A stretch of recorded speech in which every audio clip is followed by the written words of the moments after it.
Hi guys, so before you continue with this video, make sure ukuthi your volume is down unless you are not sitting next to anyone like an adult or a child, because the language is wow. Baby, Nana. Mponyelo uzongiyoba baby. Yes, I'm thinking much. Baby, Nana. Mponyelo uzongiyoba baby. Yes, I'm thinking much.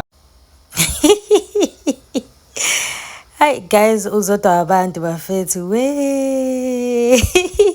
Guys, uzodwa abantu uyithathaphi lezi ingane lezi ezilingana nathi. Okay, not ingane but labafana laba angathi bawontanga bethu ubathathaphi ngoba phela yena ukhulile, like ibona bamshelayo noma uyena obashelayo. I really want at this point lapho uzodwa abantu uningane yomfana, and I'm sure ikhulile manje because last time ngiyibona like uma pictures yayingathi nje ila ko 15 16. I'm sure manje ikhulile, and yena she's busy on the internet with younger boys, like oh my gosh. But ke guys, I mean, I'm not judging umuntu uphila impilo yakhe ayithandayo. Let's go straight to the comments. Kanti lo mama injani eyakhe? Hey, asazi ke babes. And she has a son, right? Sad face. Uthi lo yazini, this one has no morals. I feel sorry for her son. Imagine having a mother-in-law like her. Yo guys. And iphela ingane guys izokhula ibe nentombi. As time goes, even no wife, and that wife, the mother-in-law, will be uzodwa abantu. Oh my gosh. But guys, I asizingin. Watching this in front of my kids, and now I regret. Yo, good guys, because when guys, I gave you guys a disclaimer in the beginning of the video, so no one is going to be embarrassed, please. I was on Bluetooth speaker. Hi wena. Kanja. Ha.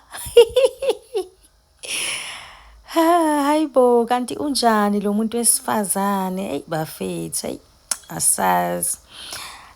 Just when I was about to give her flowers for maturity of lately, then boom, this.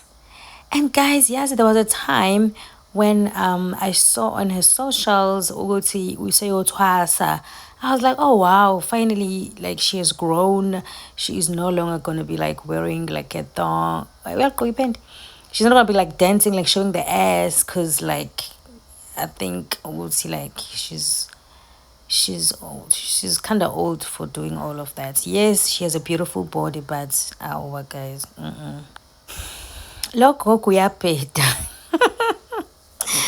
Hey bafethu, labafana abangafuni, yilabafana abangafuni ukusebenza. Yo. Uzala umntwana uzokuhamba evuyela ukulala ngabantu abadala kulibhadi emzalini. Yo guys, ngempela shame, like it's so embarrassing. Uthi lo hayibo hleli nabazali.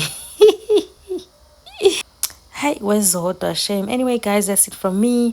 I'll see you guys on my next one. Please do subscribe.